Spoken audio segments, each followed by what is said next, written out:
Do you want to become a permanent part of the channel? Check out the Alliteration Gaming Patreon. Here you'll find different tiers that all let you get involved in my videos, as well as provide you with a shout out, exclusive Discord access, and the ability to see my content early and ad free. Now if you're new here, you're gonna need an account on the UGN site. This will let you sign up for events, locate stores near you, and of course accrue those redemption points to use in the loyalty shop. You can even snag yourself 50 bonus points right now if you let me refer you. Until August 30th, when you're signing up, just click on Content Creator and type my channel name in the box. Regardless of how you do it though, thanks for being part of the Alliteration Nation. Now, let's get on to the video.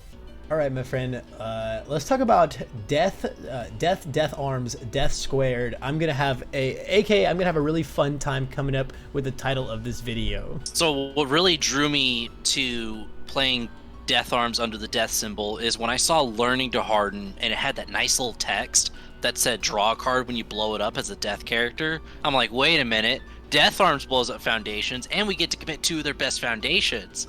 I get to draw a card too? That's pretty cool. We're a 7-hander now, Harry. and then you show down their first attack and you get to commit 2 of their other really good foundations. So it's like selective breaker 2. Yeah, Death is really good at making it pretty tough for you to play the game right now. And while Death Arms doesn't necessarily go all in on like nuking your stuff, holy cow, we feel like an order symbol when we're really doing all this shit. How does this character not have the order symbol? What the heck? Just thought of that, man. Seriously? Just commit 2 because he would have been too dank. Honestly, yeah, that's true. That's true. One 1.3 symbol is enough for this guy. Absolutely. Yeah, I mean, Death Arms is sick, man. One of the 6-handers in the game that I actually really enjoy. Especially just because of this enhance. I think this enhance is very cool. I think telling you to play a little tribal minigame with your attacks is dope. Oh, that's always so cool. Yeah, man. He says play the big ones, and then sometimes we can play the big ones that aren't the big ones because their words say we're not the big ones. That's super dope. But when you came me with this, yeah, we love cheating. The name of the game. Yeah. When you came to me with this deck though, you said that the attack lineup was kind of the thing that was a little more in the forefront of your mind, wondering if it could cut it. What are your exact concerns with it? Well, because the big thing that I was aiming for with going into like 5 diff, 6 diff tribal is that with it being top loaded on difficulty and then checking a 3 means that you'd have to commit more resources to actually be able to play these attacks. So I looked through a lot of like the 6 difficulty moves that either remove themselves from the card pool, or in the case of Howitzer Impact, as long as you're 1 foundation less than your opponent, you can go for the win to meet the requirements for Howitzer Impact, and you get to play it on a 4. I recently did a commission for someone for a Bakugo 1 deck, and they were like, I really want to do new things. And I was like, well, Set 5 didn't really change that character very much. And they were like, new things, new or new old, whatever. And I was like, okay, what do I not see the Bakugos playing a lot? And I was like, bro, I love this card. I love how it's their impact. Why aren't they playing this? And I slapped it in that bad boy, man. It's like I think so many. Go ahead. No. Continue. All I was saying is that I think the big reason that people have moved on from Howitzer Impact is that they think of it as like a 5 difficulty move instead of using cards to proactively destroy foundations, so that way you could play it as a 4. Yeah. I mean, if you're like a character that can constantly enable the text on it, it's really good. We're not, but we are not a character that gets to do that, but we are playing the death symbol, so like we get to do a bunch of other ways, or we get to enable it with a bunch of other ways. You know, go for the win is a really good one. I'm very here for like trying to reduce our difficulty curve with Howitzer, also just because I think this card is really awesome. And so I actually have a few things like in here that's gonna kind of like keep an eye on trying to activate this card a little more often. Because right now I think it's just go for the win and Fierce Whirlwind. Basically, yeah. And I would really like to play the new weapon throw that also came out. I thought that was super cool, Death Arms. It's in here. I was okay. I was about to say, because my first draft, my friend encouraged me to take it out, but I really want to play it. I think it's such a fat throw. Yeah, no, I think Death Arms with throws is really I think if you're playing a Death Arms deck, just the fact that you say your throws ping them for an extra 1 because you give them 2 damage is worth playing at least some amount of them. I know like the Earth Death Arms decks like to go really hard on the throws. I think we get to kill people way easier than those decks. We don't have to rely on that as much, but there's still something to be said about here's my 5 low for 9 throw. That's just your problem. Yeah, it's your problem, man. Yeah, it's your problem now, dude. Figure it out. And I think that's super dope. So I do have that in here as a consideration. I'm definitely seeing what you're talking about, though. We have a lot of really, really fat moves, and the main thing that I kind of see here is we don't really have like a bomb per se, which we put 2 damage on all of our moves, so that's kind of okay. And then the other thing that I'm not sure if I'm super in love with is like our poke game, because our poke game is kind of just dual needle lunge. Yeah, I had to choose between that or knife slice, and I decided to go for needle lunge because it's air quotes free. Yeah, you know, it's super free. We got 29 health. We can afford to pay quite a few, and it makes our rival very interested in blocking it because we are Death Arms. This card's just super duper good, and it says that you get to play 2 attacks, and neither of them are on a 6. Right, that's like the thing about this character is your second attack's always on a 6. That hurts. That hurts. So if you get that card pull clear is really good. I guess technically our other poke in here is Merciless Rush. I'm not sure if I'm in love with this card. Yeah, I was mainly having it in there for the block mod more than anything. And if there are better moves like that you can recommend, I'm totally cool with it because the block zones are relatively balanced. Yeah, I mean, it is like a little high heavy, but like that's cool. No, people are still. This is super fine. This is people are still playing Vile Seizing and stuff. So yeah, no, that's a great ratio there. So we do have a little room to mess with it if we do so desire. It's a great 1 low. I think my issue with this card is when it comes to Death Arms, I think you kind of have to like figure out what way you want to commit when it comes to this character, because the thing about Death Arms is like, you know, you read his words and your first thought is like, sure, control. So I'm just gonna play every card that like destroys their stuff or flips their stuff or whatever. And you kind of have to like actually think about that before you just go all in with it, because Death Arms is all about, you know, I'm taking away your 2 best ones. Merciless Rush takes away their worst one, which like it's loss of a foundation in the grand scheme of things overall. But when you fight like the good players who like know how to play against your character, they're just gonna build really wide. So I think random foundation destruction is actually not that great in this character. I totally agree.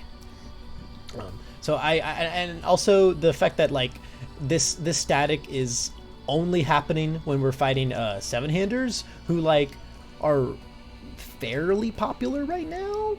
Yeah, like they're for sure there, but I think something like the Deception Stab could be a much sicker poke.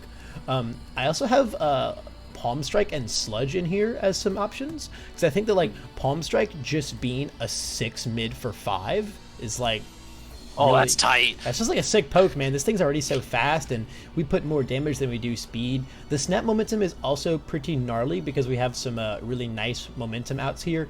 Uppercut's amazing. Naval Laser is amazing. Winged Nomu is like low-key our kill condition, or at least like our main pressure tool. So I think the snap momentum there is quite good. And then I have that Sludge here as well, just because I think it's kind of neat that like we'll always, you know, be able to ready a rival foundation, right? and then and it lets us like commit learning to harden and ready it, even if we like check well on the opening Sludge. I think there's like some cute stuff there. I also really want to put Happy Go Lucky in this deck, so there's cute stuff there with it too. I think there's like a little room for like trimming all around. Like for example, I think Cheerful Uppercut could probably become like a 3 of.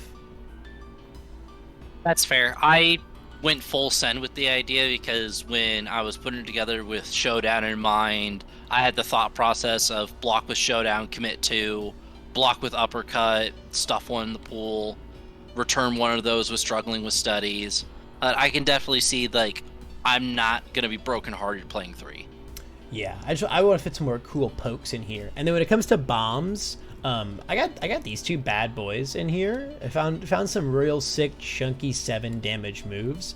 I think both of these cards would go just super duper hard in your deck. Unbreakable might be more of a sideboard card, but I do like that it makes them destroy ready foundations and then you get to build the top. I like that this one turns our momentum into like, basically with this ability, right, it's essentially a 4 diff. Even better. Oh, absolutely. Even better if you check well on it. And then making them again, I can just kind of finish saying how, like, you know, them destroying random foundations wasn't that good, but this like aggressively makes them destroy a ready one, so it's a little better. It's a permanent stun one. Oh yeah, absolutely. It's stunned, and it's but a decent for the breaker block. Yeah, I told you, man. Death got sick cards. Yeah, this card bangs. These cards aggressively just go really hard, man. Oh yeah. So those are some cool options. I think we're settled on Merciless Rush, getting the heck out of here. Oh, absolutely. Yeah, get it out of here. Let's make Cheerful 3. And so that gives us 5 spots to work with. As far as anything else in the lineup, I think as far as like what staying, if we're gonna be committing to Howitzer, which sounds like that's what we're into, it stays at 3. Winged Nomu, we're a good we put damage on Winged Nomu, i.e. we're a good Winged Nomu deck. Our Winged Nomus are for 7. That's really scary when our rival's not able to partial block. I like that a lot, especially when it leads into like a Fierce Whirlwind as like into a bracers for like a real scary play there. Ooh. Dual Needles are, yeah, because like you're taxing them on their high blocks, right? And then like with Howitzer and Uppercut as like these really scary lows, this is kind of a hard deck to hold zones against, right? They have to block our Dual Needles too, because they're like for 7. I really want to maintain like as much off zone as we can, and just kind of being really tough in a sense of like, if you hold a mid block against me, it's basically just dead. Because you can't block Winged Nomu with it, and there's just like no mids in my deck. Absolutely, and then like Uppercut coming in as a 6-low for 10. So good. With being able to lose the momentum for it, like it just clobbers people. Yeah, we also get to get away being like really momentum hungry with this lineup, because like literally, this is momentum. I mean, it has EX, momentum, but we are playing for Dual Needle Lunge, so we get to be a little greedier with our momentum cards. Especially if we, you know, play stuff like Palm Strike. Deception Stab is also guaranteed momentum because it's a throw, so that's pretty sick. I think so. We took out like what, 5 attacks, right? We could play like 3 Deception Stab and then either like 2 Unbreakables or 2 Palm Slams. The only thing I don't like about Unbreakable is it's very mid. I like Palm Slam a little more, predominantly because you can either trade the momentum for you can't use those foundations, or you're able to feed into Powerful, or at the absolute worst case, it's a move that removes itself if your opponent decides not to interact with it. Yeah, I mean, like literally, like I Death Arm's response to you. Okay, now you're going into my turn. I'll open with Palm Slam, pitch momentum. Right off the bat, you now have five foundations in your stage that you cannot pay for stuff with. 2 of them are Death Arms committed, 3 of them are stuck by this, and then if it clears, it's even better. It's got Powerful too, and it also keeps up our off zone theme. So I think I really like that. And like this is also a low. I guess they can hold mids for this, but we don't care. We're dealing 5 on the half, and that's like sexy. So I think that would be pretty sick. We're definitely putting some big ones in here. So we'll keep in mind our difficulty curve as you go through the rest of our deck, because holy cow, we have a lot of fat attacks in here. There ain't no 4s in here. Dude, there ain't no 4s in here. This thing is the closest we got, dude. I love it. I think that's super duper sick. And then maybe if you're like, if you feel, I say the main thing to keep in mind, if you like play this lineup and you're like, man, I feel like I just never have enough momentum for all of these attacks that want it, then maybe you can rotate one of your pokes out for like the Palm Strike or something like that. Absolutely. Because that snap momentum is strong. It is a mid, which again, I'm really liking how annoyingly off zone we are. It's one of the strengths of the death symbol right now, but we get to be mid in like a very profitable way as like a 6 mid for 5 for very little commitment. Absolutely. Now when it comes to our foundations, one of the first things I want to talk about is how sick Happy-Go-Lucky is in this deck. Step 1, draw 2 Happy-Go-Luckies. Step 2, build 2 Happy-Go-Luckies. Step 3, destroy Happy-Go-Lucky for the rest of the game with Death Arms. Pick it up. Yeah. Hello? Literally, I've been doing this in the air symbol with like I'll build all my happy-go-luckies and I'll just start releasing and then picking them all up. Or I'll like Nejire Chan of the big three, picking them all up. I've become like crazy over happy-go-lucky in any deck that has a foundation or an attack that can actively destroy a foundation. We got even better, bro. We got a character that does that. And it also patches our low blocks, which I'm really excited for. Yeah, I think his card is really awesome in this deck. Our spam ratio is super duper generous right now, so we can really go any way with it. As far as like trimming things within your foundation lineup, I kind of like a lot of what you have going on. Like I would like maybe leave your zeros alone for the time being because like your zeros are really nice. Arrogant, I also like most of the time in my air decks, like I have just started swapping out Arrogant for Happy-Go-Lucky. But I really like Arrogant right now because everyone's so gung-ho on punches. Haymaker. Haymaker, Rejuve, Repeated, like just everyone's playing those packages and those punches, man. And they're just everywhere. Also, I really like 6 checks in this deck because save for like dual needle lunge shenanigans, our second move's always on a 6. Yeah. So if we can if we score it. Yep. If we score, we score. Yeah, if we score, we score. And we also have 5, 6 diffs we want to open with now. So like if anything, I almost want to like crank ourselves up to 6 diff central right here because that's kind of like a secret way that we get to like, you know, play difficulty reducing foundations, even though our symbol doesn't have them. It's got a bunch of 6 checks we can play. That's kind of the same thing. So maybe we can kind of do a little trimming across here. Obviously the 4 learning and hardens have to stay. I don't think I like Excited for Blood very much in this deck because like when we hit them, like we're already winning. I mean, I guess we have a throw now, but I think without a way to guarantee this, it's not going to feel super impactful on our board 24/7. Not only that, but I think with effective sculpting, the extra fishing for cards I don't think is necessary. Yeah, I don't think we're dying for card draw, especially when we're about to get this happy-go-lucky engine going and we're Death Arms learning to harden. Like I think we're fine with card advantage, you know. We're also like we pump our stuff so much, you know. We kill people with like 3 attack strings, you know. We don't really need to like go crazy with it. So I think we can find more impactful foundations than that. League Invitation is really, really good in this deck. Saying they don't get 3 of their best things is super good, so I like that to stay at a 3 of. Mastermind's Apprentice I think is pretty solid, just as like us having like a little lock breaker, you know. Although I think actually while we're on Mastermind's Apprentice, the other thing we're going to keep in mind, right, is making sure that we can turn on Howitzer Impact a lot. I think with that in mind, Mastermind's Apprentice should just be Brute Strength. Yeah, that way we're destroying them instead of just removing them. Because my thought process for Mastermind's Apprentice was, what are cards that can clear out the used foundations? And it also filled in a bit of the speed hate. But I also see a world where having Brute Strength is also just perfectly fine. Yeah. Squeezing out some extra damage, like that helps kill people. Yeah, the speed is usually better than the damage in a deck like this, but the destroy foundation is better than the remove. That's fair. Because we want to keep Howitzer online, and also we're still playing a triple Fierce Whirlwind deck. You know, like we're kind of doing in the Grenade Abrasions, like we're kind of doing our little, you know, our little Death Eraser Jose impression, just a little bit, and so we need to have the pieces for that engine. For sure. Snack Time I think can become a 3 of. Snack Time's obviously super good, but I think you only need to see 1. We're not a deck that like wants to see more than 1. Absolutely. Then when it comes to ours, what do we have? 4, 7, 9, 12 zeros. That's a pretty okay number. What are our zones right now? We're going to put in the happy-go-lucky, so I'm not even worried about our zones right now because only our lows are scary. I think, how do you feel about cutting internship? Yeah, I'm alright with having that out of the list because it was in there to fill in the spam requirements and to help interact with early foundations. But as you already said, with an opponent that's going to choose like their lowest quality foundation, we're better off having cards like Happy-Go-Lucky that have text that actually interact with the game itself. Yep.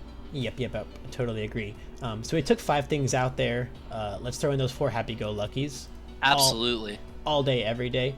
Sometimes you don't even need to. Sometimes you don't even need to build the 2. You can just check the second one, and then you're like, sweet, I'm off to the races now, man. Oh yeah. This card's so sick if you can like interact really positively with it. Now let's think about our difficulty curve a little bit. I have some cool stuff in here. I've got League Interview, which I think is pretty neat in this deck as a 6 check that helps us block a little bit, and just says that if we're going to open up with a 5 diff every time, which, spoiler alert, we will, we pad out the we pad out, you know, we pad out our check a little bit. Also it mills 2 every turn to find our happy-go-luckies. There you go. It's like drawing 2 cards. Yeah, I'm down for it. It's also a 6 check, right? Again, I love the 6 checks in this deck. As far as other stuff that we can start trimming here, might start getting a little bit dicey. As far as our like we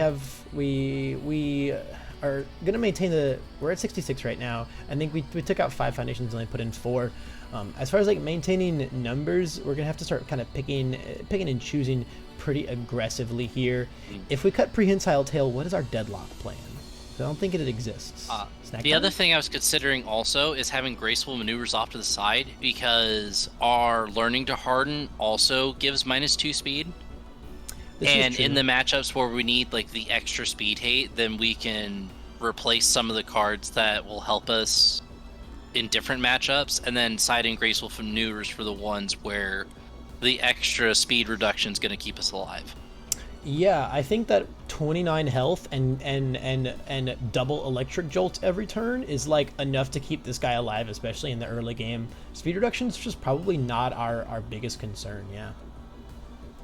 Yeah, I think the Gracefuls could totally go. I think Prehensile Tail has to stay a little bit, just because like that the deadlock is actually kick, punch, or slam. Do we have kick, punches, or slams? We can make full uppercut gets throw, baby. We can make uppercut a throw. That's the only one that does kind of suck, but we have snack time too, so it's probably not too bad. Yeah, and I think I had that predominantly in there for the momentum recursion, and to also interact with the opponent momentum, because that's still a really big game plan for people. Although I do see a world where... How much do we even flip? We have tight-lipped, struggling... That's a good point. Flipping 4 face downs is actually kind of tough in this deck, man. Especially since we're blowing them up. Yeah, it can go. Yeah, I actually think that it does kind of rob us of a deadlock plan, though, which like is something to think about. At that point, maybe we just put snack time back to 4 and just say, hey, that's where you got to figure out deadlocking against me. Sure. That might just be fine. So I have 2 league interviews in there. I think 2 is super fine. A couple of things I put in here. I have Stalking to Prey and In Control, just in case like you came to me and said, holy cow, I can't block at all with this deck. Everything is too fast. But it doesn't sound like that's a big concern. So I'm not really worried about those very much anymore. Well, especially if the game plan is Death Arm's response, commit your 2 best foundations, block with Showdown, commit your next 2 best foundations. All right, cool. What's your offense game plan now? Yeah. And unless you're a character that can like replace the committed foundations with fresh ones, your turn's over. It's my turn. Yeah, and like realistically, like our character's not particularly designed to block more than like once a turn in the early game. So I'm like not super worried about speed reduction too hardcore in this deck. We got 2 more slots to play around with. Let's continue talking about our difficulty curve. I think first day of class is a huge spot in this deck, bro. But yeah, and it helps score in the low zone as well. I'm all for it. Yeah, our second one, literally we just finished saying our second one's always on a 6. Heck, with some hands it might be on a 7. Like, and that's pretty cool. Yeah, I think first day of class is pretty nice in this deck. Oh god, look at it. Oh, it's beautiful. It's beautiful. Oh, it's so beautiful. Love it. And we're maintaining your same numbers here. I had Nervous Habit as just like another like, hey, Nervous Habit was the thing I put in here in case you were like, oh no, I don't like Brute Strength instead. I do want the speed. I was like, Nervous Habit might be the better speed outlet, but we've gone the Brute Strength route here because we are doing the Howitzer Impact thing, man. Well, not only the Howitzer Impact thing, but as you point out with having like the off-zone game plan, having Brute Strength helps with by paying an extra life and then destroying a foundation. It for the half block, it's an extra damage guaranteed. Yeah, we get to just really play with our life total a lot in this deck, because 29 is just a very comfortable number, man. It's very comfortable. Given that we remained on the Howitzer Impact train, I don't think that we're allowed to trade go for the win anymore. I had Evil Gaze and Spear and Shield in here as like just things in case we went off of that plan. But I think like Showdown is just kind of like our better Evil Gaze essentially. Especially with Chivalrous still seeing so much play as it does, the last thing I would want to do is to Evil Gaze and then it eats Chivalrous. Yeah, dude, I thought Chivalrous was gonna like fall off a little bit, and because like Life Overhaul, and then we were like, nope, we still love the Earth symbol. Card's nuts. The card's absolutely nuts. Yeah, people just aren't gonna get off Earth anytime soon. Unfortunately not. We don't have the blue card room for it, but man, Spear and Shield will be so sick in this deck. Commit your 2 best things. Now I'll block and breaker 1 and make you commit 1 more. Steal a momentum from a momentum hungry, starved deck. So, in the case that there would, because what are we at right now? 67 cards? Yeah, we're still at your 67 number. We have not deviated from our number. Okay. Because it is a good idea, and I did pull one recently, and I would like to try to find a way to play it. The issue is either we commit to having more cards in the deck, and then we're floating around like 7 actions. Yeah, we have a character that doesn't really funnel a lot of cards. Nah, we have a 6 hand size like tempo character with 7 non-gray, non-orange cards, and I think that's like plenty. I think the one of League of Villains is pretty cool. Maybe you could side it instead if you wanted to like main a Spear and Shield. I'm all for it. That sounds so cool. I think this card's so cool, man. I just want to play this card in like a bunch of decks. I love Spear and Shield. Probably, Chronostasis Trigger is my favorite SR, but I do like this card a lot. Yeah, for sure. I do like this card a lot. I think just like it just ups your block trick count. You know, like I'm gonna block you with like an uppercut, a Spear and Shield, a Showdown. You know, there's just a lot of like a potential breaker 2, like just a lot of incidental things that they have to be aware of. And it's that extra piece of momentum, so that way on our turn we can play uppercut and dome him for 10, or be able to use that for things like Palm Slam and other of our bomb moves, or Echo on turn 2 with Wing Nomu. Yeah, I don't think that we get to use like the actual momentum hance super well in this deck, because we don't really destroy like that much, except for like on a Fierce Whirlwind turn. But even just being a free momentum from blocking is like so strong. Like, cool, now my Palm Slam is online on my first attack turn. I can, like you just said, I can Winged Nomu you up. I can send the 6 low for 10 at you. Yeah, absolutely. Yeah, dude. I think this deck's bad, man. I think this deck's like bad to the bone, bro. I'm all for it.